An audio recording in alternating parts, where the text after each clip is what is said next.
It's time now for some entertainment news. Amanda Rogers joins us with the latest. Well, if you've seen the music video for Gangnam Style, it may not surprise you that its online popularity is setting records. Electro House musician Steve Aoki graced Gainesville with his presence Wednesday night while performing at the Florida Theater on University Avenue. I had a chance to chat with the DJ while he was in town. And now there's 1,000 people out there tonight, and you're performing somewhere around 250 to 280 shows a year. Not many performers can handle that. And the last time we saw Daniel Craig as James Bond, he was jumping out of an airplane with the Queen of England during the Summer Olympics opening ceremony. But now you can see 007 fighting criminals in the 23rd Bond film Skyfall. Here's one of the last rappellers coming down the AT&T Tower. He's made it down about 450 feet, going down 33 stories. I would have liked to have done it, but they tell me you have to raise $1,000 ahead of time to be able to rappel down the AT&T Tower. Some researchers suggest that when driving, use Bluetooth in order to reduce radio frequencies to the brain. Others suggest using your phone on speaker and holding it at least 4 inches away from your head. I'm glad they're making another Taken movie. I'm always a fan of every movie with Liam Neeson in it. So excited. It sounds like there's a lot of hits coming to the theater this week. Definitely, yeah. We have Tim Burton's movie Frankenweenie is coming into theaters today, which looks really cute, and then The Paperboy starring Nicole Kidman. Excellent. We'll be right back. Here is a form I picked up from the Department of Business Tax, and it shows that any business regulated by the DBPR is exempt from filing a fictitious name.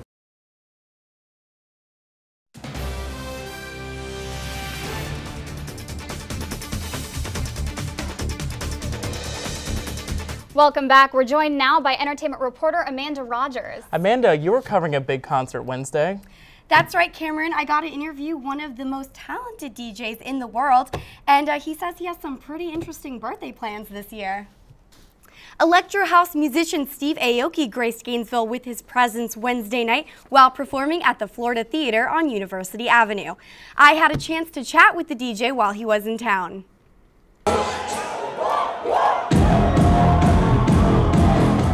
Steve Aoki is a record producer, founder of Dim Mak Records, and the 5th highest paid DJ in the world, according to Forbes magazine. Although Aoki didn't go on stage until midnight, fans showed up as early as 8:30 to wait in line. I can't wait. It's going to be a blast tonight. Awesome. And what's your favorite Steve Aoki song?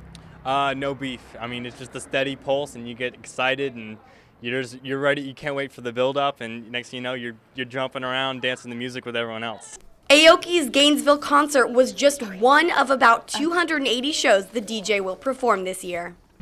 We are backstage at the Steve Aoki concert right now. I am told that over 1,000 people are here tonight to see Steve Aoki perform. Let's go check out the show. Most of Aoki's fans know he's a rather unique performer. He brings high energy to every show, and oh yeah, he likes to throw an air mattress into the crowd so fans can crowd surf.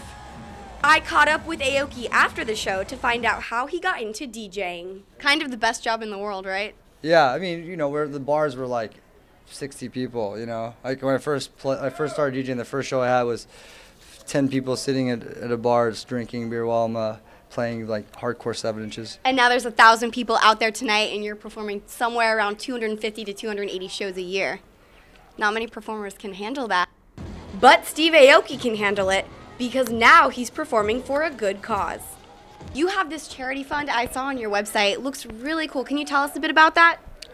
Yeah, it's something I've been actually working on for a long time. Every dollar from every ticket sold is going to the charity. Fans can actually vote for the charity they want the money to go to. The Steve Aoki Charitable Fund will become active on his birthday, November 21st. I'm turning 35 this year, so I'm matching up to $35,000 to, you know, to bolster the fund up so we can do some good with that money. And you know, it's a way for like everyone to participate. Once they buy a ticket, they already can help be a part of something more than just raging all night. If you want to participate in the fund, be part of it, just go to steveaokifund.com or go to my Facebook page. Who wouldn't want to party for a good cause? Aoki posted on his website the 5 charities fans can vote on for the proceeds to go to. And it's the weekend before Halloween, so why not catch a scary flick at the theaters? Silent Hill: Revelation is a movie about a teenage girl and her dad on the run from unseen dark forces. The girl's father disappears on the eve of her 18th birthday, and while searching for him, she finds herself in the spooky town of Silent Hill. And some more children-friendly movies coming out this weekend are Chasing Mavericks and the Halloween flick Fun Size. 350 fans got to see the Rolling Stones perform a warm-up concert Thursday night in France ahead of their 50th anniversary tour. The band announced on Twitter that tickets for a small concert in Paris would go on sale just hours in advance. Those lucky fans paid less than $20 for a ticket. You know, it's a shame though that we won't get to see the Rolling Stones in the States.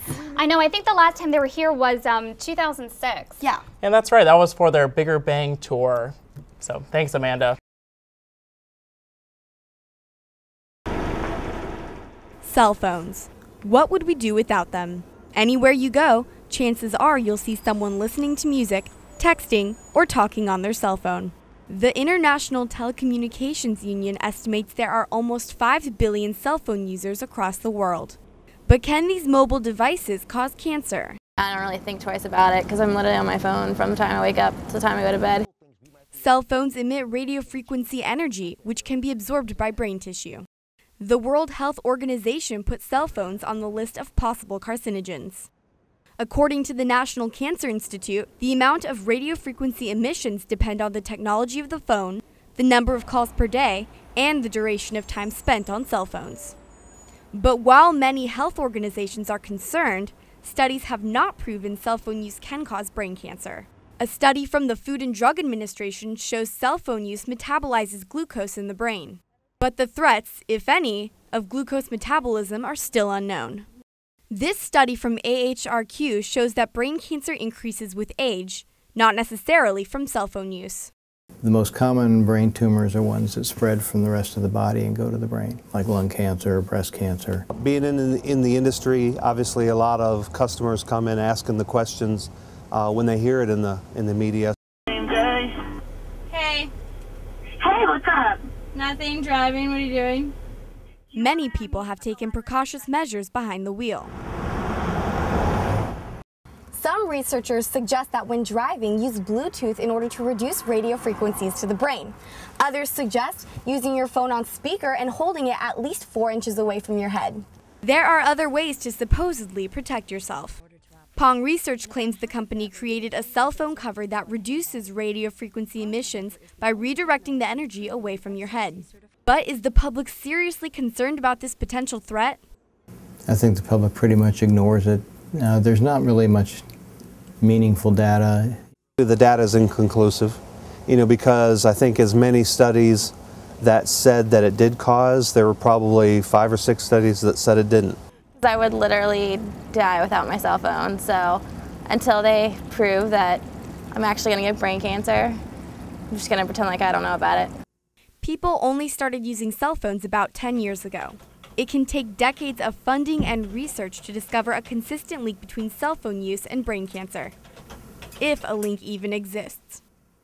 Mandy Rogers reporting, WUFT News.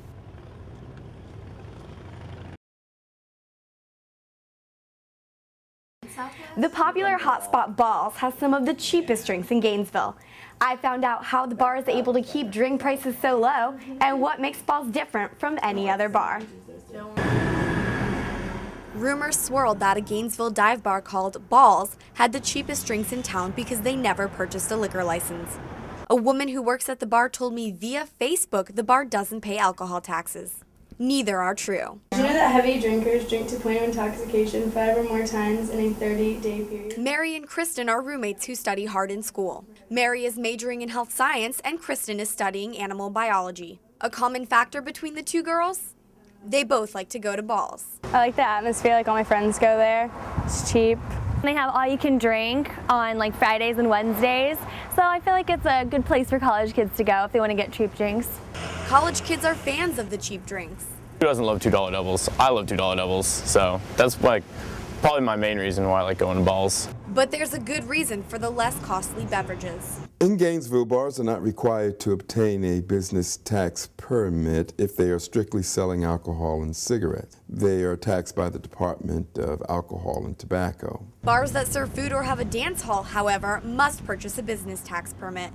But Balls only serves alcohol, so if the city taxed Balls, it would be considered double taxation. Since Balls doesn't pay an alcohol sales tax to the city, consumers don't have to pay a sales tax either. That's not the only aspect that attracts college kids to the bar.